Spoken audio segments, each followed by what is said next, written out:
বরিশালে BNP chairman Tarique রহমানের সফরের খবর জানাতে সরাসরি যুক্ত হচ্ছেন সহকর্মী জিয়াদ মাহমুদ।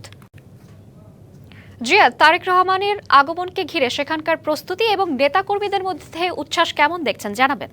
শ্রাবন্তী, নেতাকর্মীরা বলছেন যে বঙ্গোপসাগরের তীর থেকে একেবারে কীর্তনখোলা পর্যন্ত যে বিএনপি নেতাকর্মী রয়েছেন তারা আজ উচ্ছ্বাসিত, উদ্বেলিত।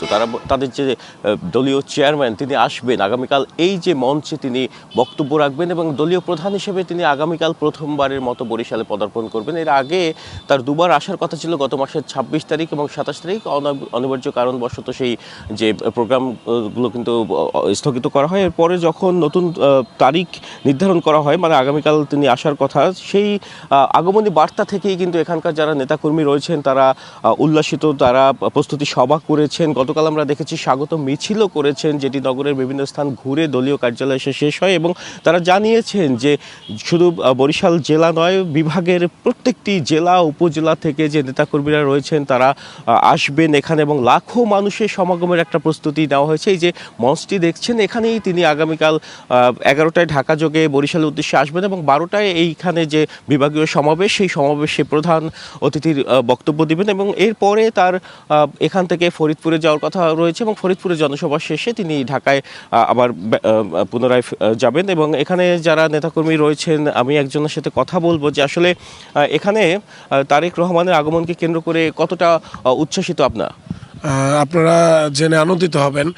বরিশালে সর্বশেষ 2005 সালে আমাদের বিএনপি চেয়ারম্যান জনাব তারেক রহমান এই বরিশালে এসেছিলেন একটি প্রতিনিধি সম্মেলনের মাধ্যমে, এবং প্রতিনিধি সম্মেলনে তিনি বক্তব্য প্রদান করেছিলেন বরিশাল স্টেডিয়ামে, এবং আমি সর্বকনিষ্ঠ একজন বক্তা ছিলাম।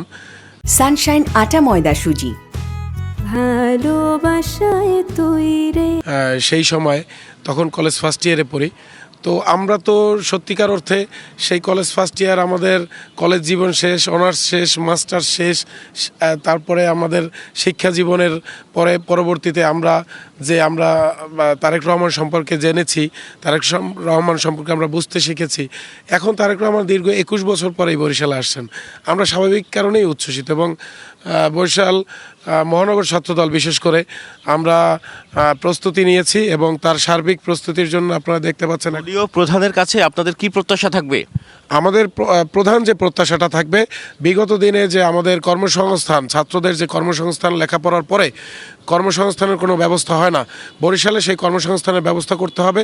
পাশাপাশি ছাত্রদেরকে এবং বরিশালের মানুষকে সাথে নিয়ে একসাথে কীভাবে এই নগরীকে সুন্দর একটি নগরীতে রূপান্তরিত করা যায়, সেই ব্যবস্থা আমাদের। লোকের সমাগম ঘটবে বলে মনে করি। ঐতিহাসিক সমাবেশ আমি মনে করি, ঐতিহাসিক। এখানে আমরা জনাব তারেক রহমান এই বরিশালে আসবেন, সেখানে সময় এবং সংখ্যা বিবেচনার বিষয় না। আমি মনে করি এই ঐতিহাসিক বেলস পার্ক ময়দান কানায় কানায় পূর্ণ হবে এবং বরিশালও শহরের প্রতিটি রাস্তা কানায় কানায় পূর্ণ থাকবে ইনশাল্লাহ। ধন্যবাদ আপনাকে। যেমনটি শুনছিলেন যে এখানে যে বেলস পার্ক রয়েছে, আসলে এটি একটি ঐতিহাসিক ময়দান এবং এখানে লাখো মানুষের সমাগম ঘটবে বলেও আশা করছেন তারা। ইতিমধ্যেই যে সার্বিক প্রস্তুতি, সেই প্রস্তুতি নেওয়া হচ্ছে, এখনও চলমান রয়েছে। আজকে দিনের মধ্যে যে সব ধরনের যে প্রস্তুতি, সেই প্রস্তুতি কিন্তু সম্পন্ন হয়ে যাবে এবং আগামীকাল অনেকে বলছেন ভোর রাত থেকে এখানে আসবেন, কেউ বলছেন লঞ্চে করে আসবেন, যেহেতু এখানে নদী তীরবর্তী এলাকাগুলো রয়েছে, সেখান থেকে মানুষ লঞ্চে আসবেন, বাসে করে আসবেন।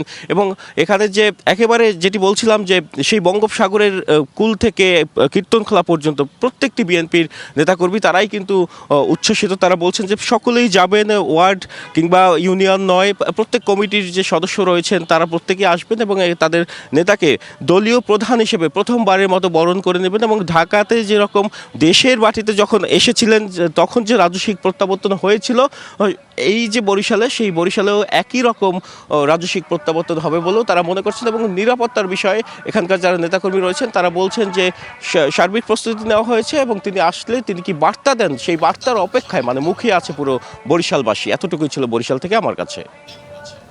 জিয়াদ, আপনাকে ধন্যবাদ।